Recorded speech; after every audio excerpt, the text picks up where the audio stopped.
ओ की जाने माड़े घर विच किंज पकदी है रोटी। वाह वाह 4 लाख दी जुत्ती जिस दी 15 लाख दी कोटी। वाह वाह स्विट्जरलैंड दे बैंकां दे विच जिस दे खाते खुले, ओ की जाने इस दौर विच किंज चलदे ने चुल्ले। वाह वाह लखां डॉलर जिसने अपने मुंह उत्ते लगवाए, अरबां जिस दी राखी उत्ते हुण तक खर्चे आए। वाह वाह जिसने सानू रज के दसे सुपने वन सवन्ने, ओदे पिछे पिछे टुर पे जंज टुरदे ने अन्ने। वाह वाह आपे अपने हथी अपना बेड़ा गर्क कराया, आपे ही घर दी खुशहाली दा बूहा बंद कराया।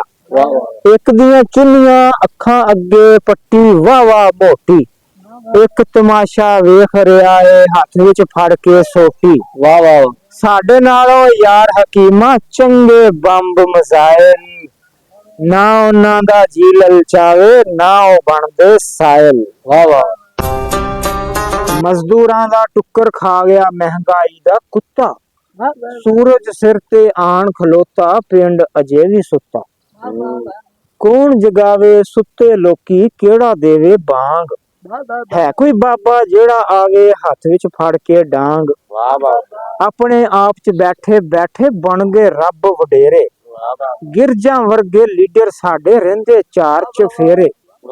सोच रहे ने किवें खाइए रल के सब दा मास, किवें करिए पाकिस्तान दा मुड़ तो सत्यानाश।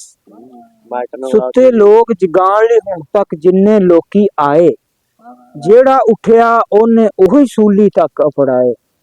ओ छड्ड हकीमा सौन दे सब नू होके पुठे सीधे, ए लोकी ते बुल्ले शाह दे कहण ते भी नहीं उठे।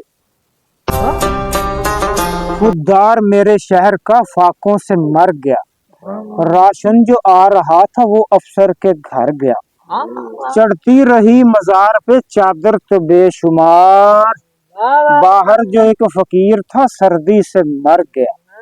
रोटी अमीर शहर के कुत्तों ने छीन ली, फाका गरीब शहर के बच्चों में बट गया। चेहरा बता रहा था कि मारा है भूख ने, हाकम ने कह दिया कि कुछ खा के मर गया।